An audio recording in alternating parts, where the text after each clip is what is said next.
ایک انسان وہ ہے کہ جو بنیادی طور پر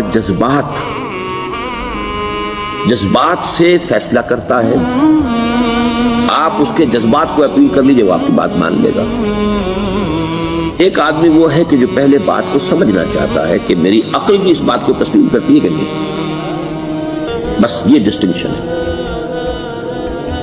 جو شخص چاہتا ہے کہ پہلے سمجھوں پھر مانوں، وہ انٹلیکچوئل ہے، چاہے ان پڑھ ہو. An absolutely illiterate person can be an intellectual and a PhD can be a جذباتی آدمی. PhD ہونے سے کیا ہوگا؟ ایموشنل ہو سکتا ہوں. PhD تو اس نے کی ہے کیمسٹری میں کی ہے، کسی اور میں کی ہے، بہت دیر تک بیٹھا رہا ہے بیچارہ، اور وہ بہت سے اسٹیٹسٹکس جمع کی ہیں، ڈیٹا فراہم کیا، اس کے اوپر کوئی ایک پیپر لکھ دیا، PhD ہو گئی. ضروری نہیں کہ PhD کے اندر کامن سینس بھی ہو. کامن سینس بہت بڑی ریئر سینس ہوتی ہے. It's called common sense but rarely found. اسی طریقے سمجھ لیجئے الٹریٹ شخص بھی، لیکن یہ کہ اگر اس کا مزاج جیسا ہے، اس کی ایک شخصیت ہے کہ وہ پہلے بات کہتا ہے، بلکہ بات پہلے مجھے سمجھاؤ. وہ انٹلیکٹ سے یو کین اپروچ ہم تھرو ہز انٹلیکٹ. یو میں سے کہ اس کے جذباتی سٹرکچر، اس کا ہارٹ، اس کے اور آپ کے درمیان اس کا انٹلیکٹ حائل ہے. You have to go through it.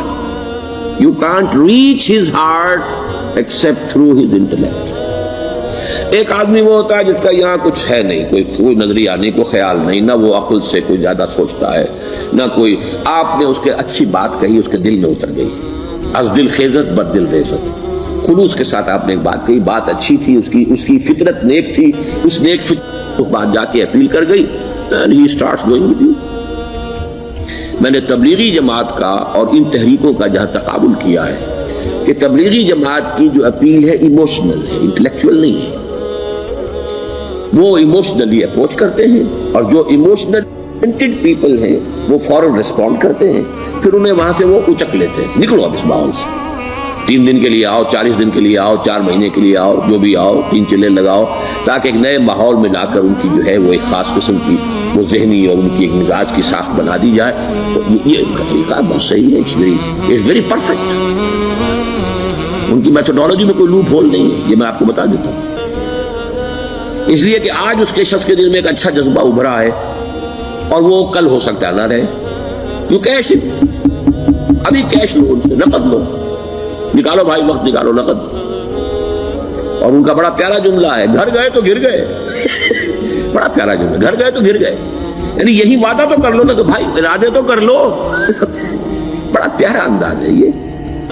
بھائی ارادے تو کر لو. وہ ارادہ کر لیا تو آپ ایک وعدے کی وجہ سے بند گئے.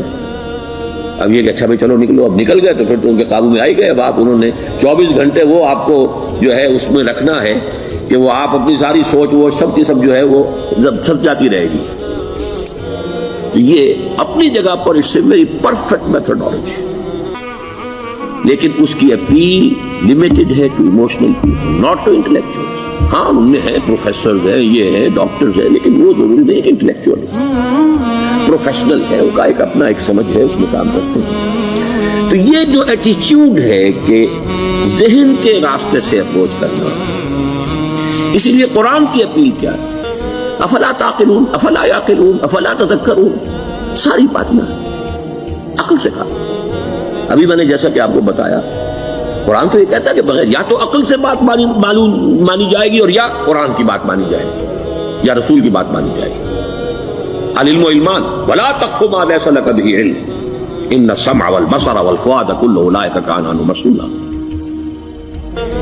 کسی ایسی چیز کی پیروی نہ کرو جس کے لیے تمہارے پاس علم نہیں. علم دو ہے، یا آپ کو اپنے حواس کے ذریعے سے علم حاصل ہوا ہے، عقل سے حاصل ہوا ہے، اور یا پھر یہ کہ وہی سے حاصل.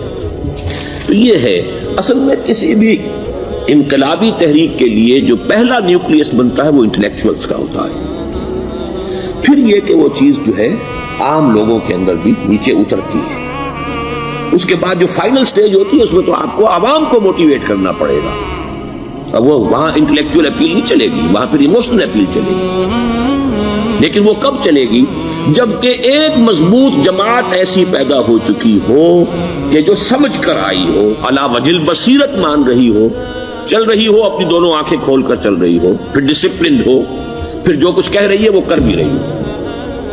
ایسی مضبوط جماعت ہوگی تو ایک عوامی جو ہے کوئی تحریک اٹھا کر اسے کنٹرول کر سکتی ہے، اسے ایک ڈائریکشن کے اندر رکھ سکتی ہے، ورنہ عوامی تحریک کو کوئی کر سکتا ہے؟ عوامی تحریک خود بخود بھی دائیں بائیں کسی طرف بڑھ جائے گی، جوش اور جذبات کے اندر، تو پھر انسان جو ہے وہ پھر ادھر سے ادھر نکل جاتا ہے، پھر وہ حد اعتدال پر نہیں رہتا. اس کو کنٹرول کرنے کے لیے جیسے ریڑھ کی ہڈی ہے انسان کے جسم میں، وہ جب تک کھڑی ہے میرا پورا پوسچر کھڑا ہے، اگر اس میں سے کوئی ایک منکا بیٹھ گیا تو کبڑا کوب نکل آئے گی انسان کی. تو وہ ریڑھ کی ہڈی جو ہے وہ جماعت ہے، انقلابی جماعت، جو کہ اسلامی انقلاب میں حزب اللہ جو ہم تنظیم اسلامی کے تحت کوشش کر رہے ہیں بنانے کی. اور یہ کہ اس کے لیے انٹلیکچوئل اپروچ کے لیے یہ سارا معاملہ ہے کہ جو اسلام کی نشأت ثانیہ سے شروع ہوا اور یہ سارا کام جو اب ہو رہا ہے، آپ سے بات ہو رہی ہے، آپ کو سمجھانے کی کوشش ہو رہی ہے کہ دین کو سمجھیے کہ دین ہے کیا، اس کا ہدف کیا ہے، اس کا بیسس کیا ہے، اس میں پرائرٹیز کیا ہیں، یہ ساری چیزیں کہ سمجھ سے آئیں آپ کے اندر، پھر آپ سمجھ کر اس شے کو قبول کریں. یہ ہماری پرائرٹی ہے. ہم آپ کو ایموشنلی موٹیویٹ کر کے حرکت میں نہیں لانا چاہتے. وہ سٹیج آئے گی، جب آئے گی، اگر وہ مضبوط جماعت پہلے تیار ہو جائے تو پھر وہ سٹیج آئے گی، پھر عوام کو موٹیویٹ کریں گے. اور اس وقت میں سمجھتا ہوں کہ اگر کوئی ایسی شکل ہمارے ذریعے سے اللہ نے پیدا کر دی تو مجھے یقین ہے کہ تبلیغی جماعت کے لوگوں کی بہت بڑی تعداد جو ہے کھنچ کر آ جائے گی، جیسے ویکیوم میں کوئی چیز کھنچ جاتی ہے. لیکن جبکہ انہیں معلوم ہو جائے کہ ہاں دین ہے واقعتاً، یہ کوئی اقتدار کی جنگ نہیں ہے، یہ کوئی اور مسئلہ نہیں ہے، کوئی اس میں شک و شبے سے بالا تر بات نہیں ہے، خالص دین کا مسئلہ ہے، اور اس کے اوپر کوئی تحریک شروع ہوئی تو پھر وہ نکل آئیں گے. حضور کے زمانے میں بھی سمجھ لیجئے، جیسے کہ میں نے کہا الٹریٹ ہونا اور بات ہے، لیکن یہ کہ انٹلیکچوئل جو ہے وہ اسٹرکچر آف پرسنالٹی ہوتا ہے، انٹلیکچوئل یا ایموشنل. یہاں پر ایک جملہ نوٹ کر لیجئے اگر آپ کے علم میں نہ ہو. جبران، خلیل جبران جو ہے یہ ایک عیسائی مصنف تھا عرب لبنان کا، لیکن بہت بڑا ادیب تھا. اس کا ایک جملہ ہے، عقل سے روشنی حاصل کرو لیکن جذبے کے تحت حرکت کرو. یعنی عقل سے روشنی حاصل کرو، جانا کدھر ہے، منزل کیا ہے، ہدف کیا ہے، یہ عقل سے طے کرو، یہ جذبات میں طے نہ کرو، یہ تو غلط ہو جائے گا، ڈائریکشن غلط ہو جائے گا. لیکن جب طے کر لیا، عقل سے پہچان لیا، دس از دی آئیڈیل، دس از دی گول، یہ میرا مقصود ہے، اب عقل کو ذرا ایک طرف رکھ دو. اگر عقل کو رکھے رکھا یہ چلنے ہی نہیں دے گی، یہ کہے گی کہ ذرا سوچو تو صحیح، بیوی بچے ہیں، یہ ہے، گھر بار ہے، یہ عقل تو پھر یہ سکھائے گی. عقل کے معنی باندھنے کے ہیں، معلوم ہے آپ، عقل کے معنی باندھنا. اقال جو یہ عرب لوگ اپنے سر کے اوپر یہ لگتے ہیں، اقال، یہ کیا تھا اصل میں؟ یہ عرب بدو جب ہوتا تھا، بدو وہ اپنے سر پر ایک رسی باندھ لیتا تھا کہ جہاں کہیں وہ اونٹ سے اترے گا وہ رسی اپنے سر پر سے کھولے گا اور اونٹ کا گھٹنا اس سے باندھ دے گا. ایک گھٹنا باندھ دیتا تھا تاکہ اب یہ اونٹ دوڑنے کے قابل ہو جائے، 3 پاؤں سے اچک اچک کر، ادھر سے کوئی کیکر کا درخت ہے کچھ کھا لے گا، کہیں اور چلا جائے گا، دوڑ تو نہیں سکتا. اس رسی کو وہ اقال کہتے تھے. اب جب اس نے پھر چلنا ہے، سفر شروع کرنا ہے، وہ رسی اونٹ کے گھٹنے پر سے کھولی اور اپنے سر پر باندھ لی. یہ اقال تھا جو اب یہ سنہری اقال باندھے پھرتے ہیں بادشاہ لوگ. That is the basis of their اقال. اسی لیے حدیث آتی ہے کہ ایک بدو، ایک عرب باہر سے آئے، اونٹنی کو انہوں نے بغیر باندھے، وہ مسجد نبوی سے باہر حضور نے دیکھا کہ وہ اونٹنی کو انہوں نے باندھا نہیں اس کا گھٹنا، اور وہ چلے آئے. حضور نے پوچھا کہ تم نے اونٹنی کا گھٹنا کیوں نہیں باندھا؟ انہوں نے عرض کیا کہ میں نے اللہ پر توکل کیا. تو حضور نے فرمایا یہ غلط ہے، اعقلھا ثم توکل، پہلے اس کو باندھ دو پھر توکل.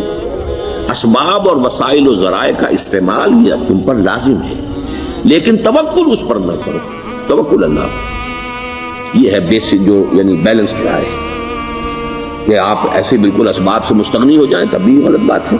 آپ you do whatever you can do، لیکن یہ کہ اس کے بعد یہ نہ سمجھو کہ میرے اس کرنے سے کچھ ہو جائے گا یا میرے وسائل اور ذرائع سے کوئی نتائج نکل آئیں گے، نتیجہ اللہ کے ہاتھ. تو اعقلھا ثم توکل، یہ اعقل عقل کے معنی باندھنا، پہلے باندھو اس کو. تو اگر چلنے میں تو عقل کو ایک طرف رکھ دو. بے خطر کود پڑا آتش نمرود میں عشق، عقل ہے محو تماشائے لبے بام ابھی. عقل تو نہیں اجازت دے سکتی تھی حضرت ابراہیم کو کہ کود جاؤ آگ میں.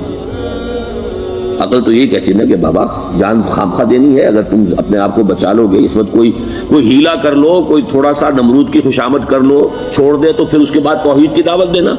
لیکن یہ کہ زندگی ختم ہو گئی تو توحید کی دعوت کون دے گا؟ عقل تو یہ سکھاتی نا، پٹی پڑھاتی.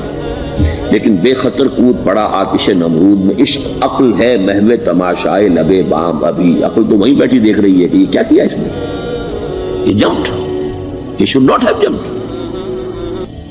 تو عقل سے روشنی حاصل کرو، ڈائریکشن کیا ہے، گول کیا ہے، جانا کیا ہے، یہ طے کرو عقل سے. اس میں جذبات کو دخل نہ آنے دو، اور جب چلنا ہے تو اب عقل کو طے کر کے رکھ دو اور اب جذبے کے تحت حرکت کرو. بہت عمدہ جملہ ہے. دین کی بات پھیلانا صدقہ جاریہ ہے. ثواب کی نیت سے ویڈیو کو شیئر ضرور کیجیے. جزاک اللہ.